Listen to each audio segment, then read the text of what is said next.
Mbaya, mbaya, mbaya, mbaya. Hii ni mbaya. Mimi ni mbaya.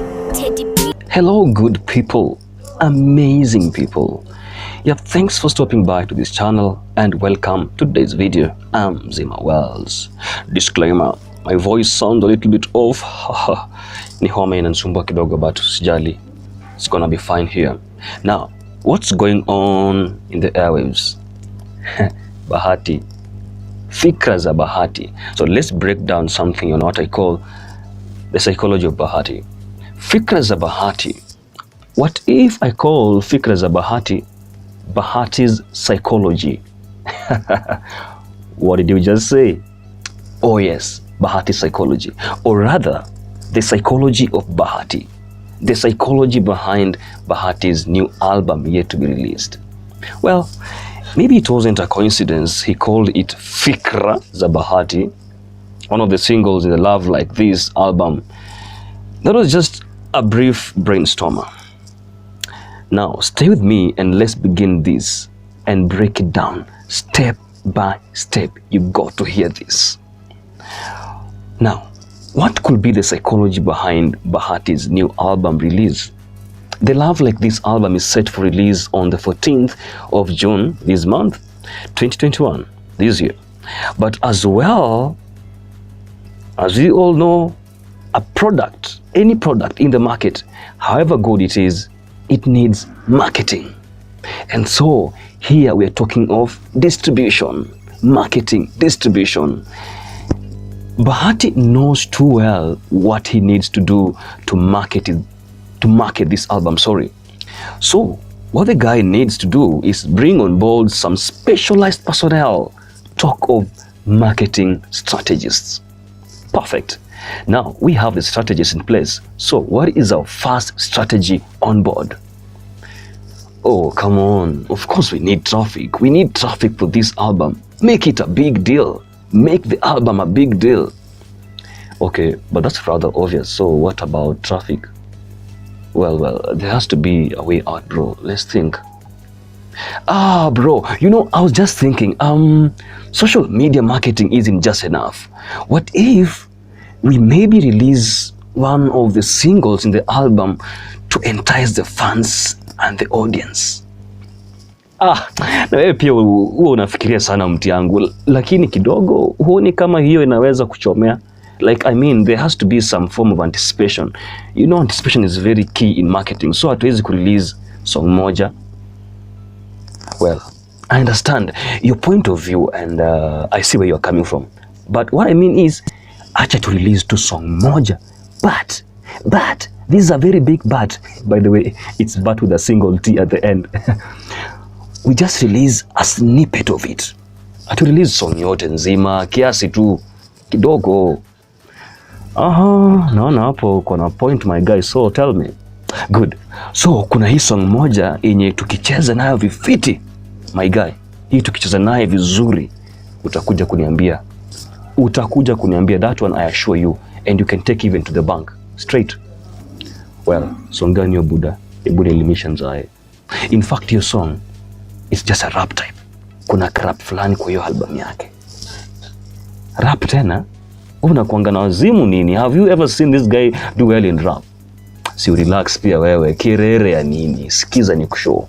In fact, niko na kasample hapa, hebu usikize. Sikiza tu. Hii hapa, hebu sikiliza. Kifo cha mene, Mr. Omolo kwa jima tembe. Daddy on, ule toto mbele. Okla mtu. So the guy listens to it.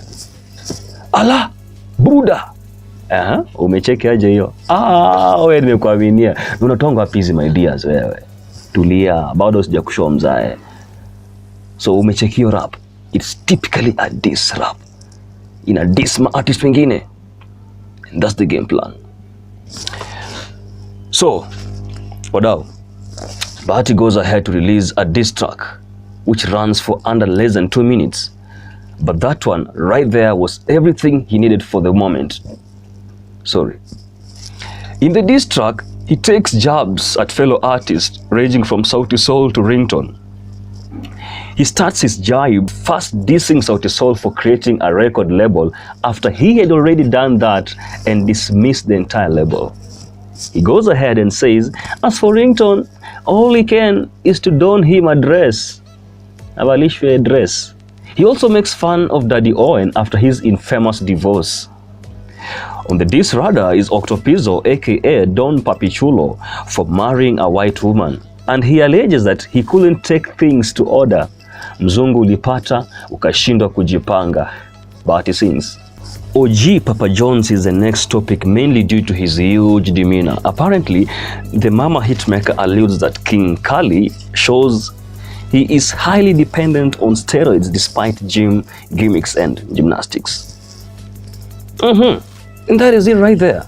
One of the key marketing strategies he had to employ just a week before the official album date. Release a diss track that take jobs at fellow artists. Of course, they're not going to be silent about it. There has to be responses here and there and comebacks from the mentioned artists or even friends of the mentioned artist. Lazima watakuwa na comeback. Most likely, they are also going to release some other comeback tracks. If this doesn't happen, we have the very faithful lot, the bloggers. These guys need something to write about. They will definitely blog about this. In fact, I'm going to give something to the bloggers beforehand.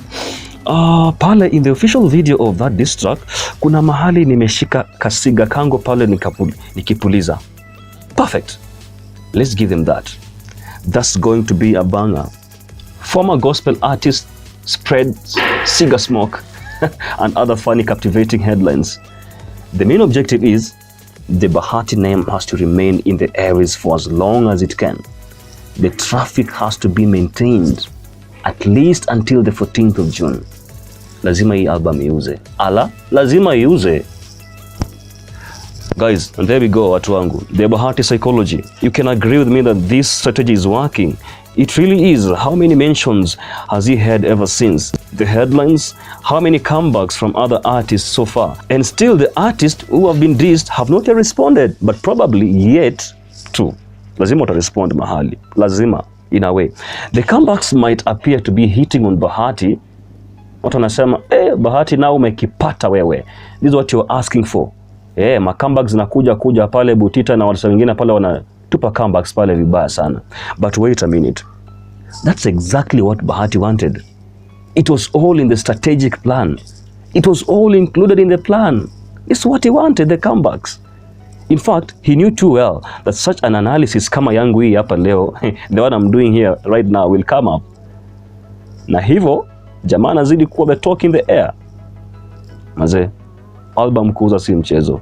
In a nutshell, I might not be in a position to comment on the album of Bahati or the single. I might not even comment on his musical prowess. But, watu wangu, on the marketing side, this guy got muscles. Tuachie kitu hapo. Yitanga product, psychology, marketing, distribution. My people, thanks for watching this thing. Sign out, I'm Zima Wells. And don't forget to subscribe to this channel for more amazing content. Keep safe and hustle hard.